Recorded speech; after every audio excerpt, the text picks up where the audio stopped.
Hey, hello, my fellow property manager friends. Mark Cunningham at Grace Management as we bring you another quick suggestion on how to improve the way that you run your property management company. So I got an email the other day from one of you, property manager. This was from Ron K.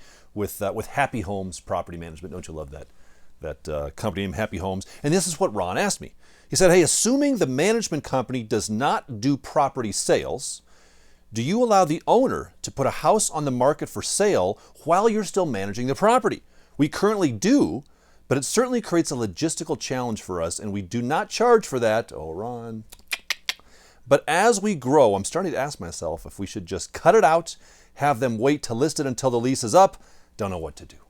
And by the way, Ron's title is Director of Happiness. I love that. Nice job. Nice job, Ron. So let me offer some thoughts, because this happens all the time, especially in a hot sales market like we're at right now. At what point in time do you as the property manager cut off your management of the home if they're going to be selling it? Or do you manage to the end and through the end and do the make ready? And what if they're using you to sell it? What if they're not? There's so many things going on. So let me just offer you a couple suggestions and thoughts. And this is not a right or wrong. You do what you want, but kind of how we suggest that you consider on this.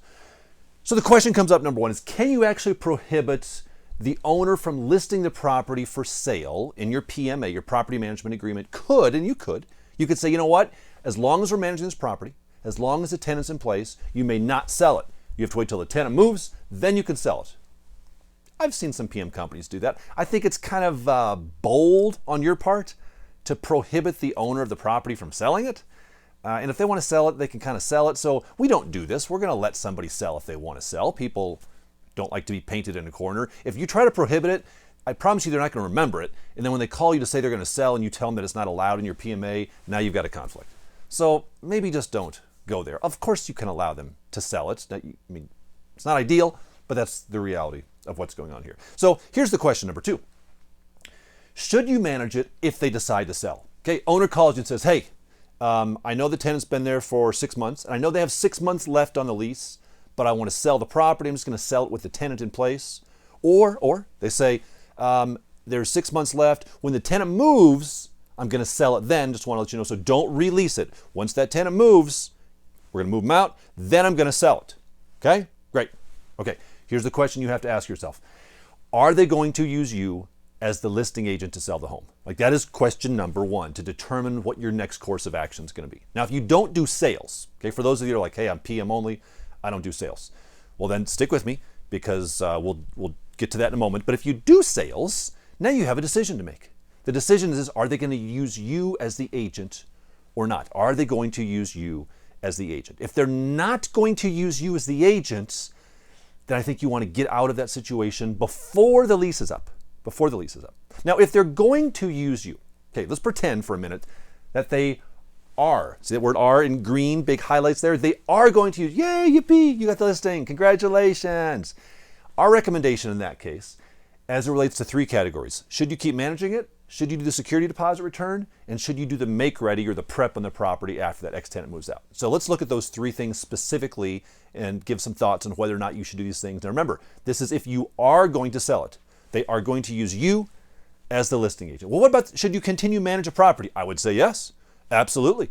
Don't stop managing the property. That's kind of hopefully you get that, right? Keep managing the property. Why? Because once that tenant moves, you're going to be listing it for sale. Absolutely. What about doing the security deposit return? Yeah, of course. Why? Because I'm doing that sale on the back end. So once that tenant moves, we will do that security deposit for the tenant. And part of that security deposit return kind of bleeds into the make ready process. Now, you're not doing a make ready to re-rent it. You're doing a make ready to sell it.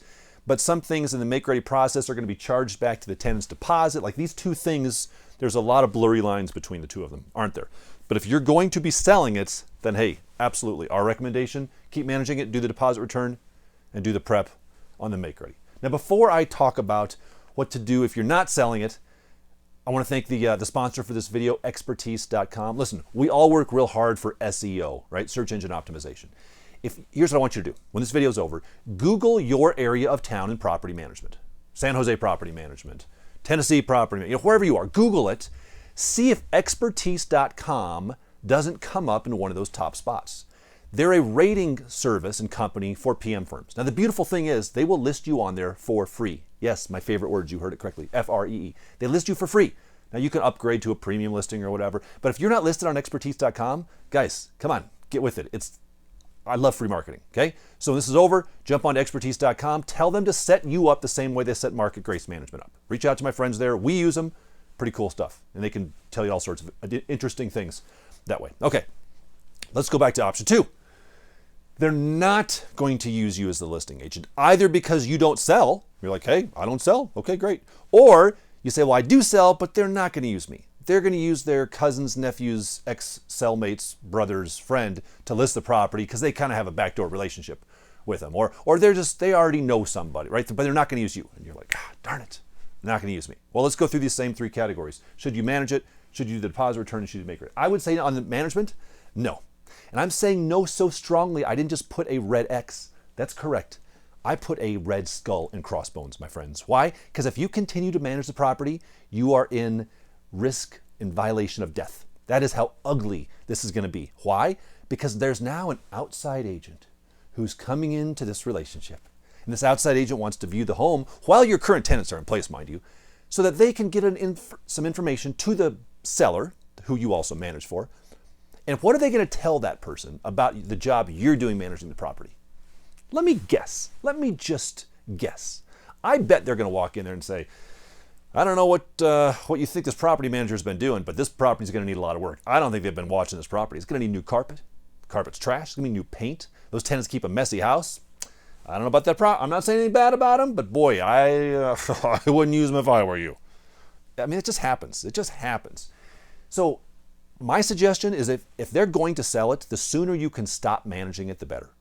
Stop managing it sooner. You don't need to manage to the end of the lease. There's no rule that says you need to manage to the end of the lease. If they say they're going to sell, you could just terminate, step out and say, hey, that's great. I understand you're going to be using somebody else. We don't want to get overly involved in this. Another agent's going to be involved in this process. They're going to have questions and they're going to suck you in, my friends. Like they're going to want copies of all the documents and maintenance. Like you're going to get sucked in. Therefore, if you're not going to be selling it, one recommendation is to just stop managing it. Your relationship's going to terminate anyway very shortly. Why not terminate it now and save yourself the brain damage? How about doing the security deposit return? That would also be a red skull and crossbones in my consideration. Why? Because I don't know, and this bleeds into the next one there, right? I don't know what you're going to want to do to prep the property. The sooner I stop managing it, that means I don't have to do the deposit return on a property that I no longer control. See, think about it this way. If your lease agreement and the management agreement end on the same date, right? You say, well, Marc, I'm going to keep managing it until the lease agreement ends, then the tenant will move, and then I'll terminate at that point in time. Okay, you can do that, but then you have to decide, well, are you doing the deposit return on that? Your management agreement and your lease agreement terminate on the same date. Can you really do the security deposit return, especially if there's charges and damages? Because the deposit return should really only be deducted against if you're spending money to fix things, but you're not managing the property. It gets real muddy and real sticky real quickly. So our recommendation, get out earlier, because by getting out earlier, you don't have to do the security deposit return, and that also means you should not get sucked into doing the make-ready. Why in the world would you want to do a prep or a make-ready, whatever you want to call it, if you're no longer managing the property? Let the new agent do that. Remember, the owner chose someone else to sell their property, not you, which is totally their right to do, but it is totally your right to cease your management functions of their property. So, a couple considerations there for you. When you find yourself getting sucked into these things, and the relationship's going to be ending anyway, it may just be best to get out of the relationship before it gets too difficult. Hey, my friends, I hope that was helpful for you. Quick shout out to our video coaching group. Thank you guys for being members of that. This month, we're talking about onboarding fees. If you are struggling with that or want to get more information, join our video coaching group. You can come in and learn how best practices on onboarding fees. Jump on our website, pmbuild.com. We've got more information than you can consider there. We've got a list of places we're going. I'm going to be in Nevada, Florida, Tennessee in the coming months. I hope to meet a lot of you there. But until next time, my friends, I wish you success.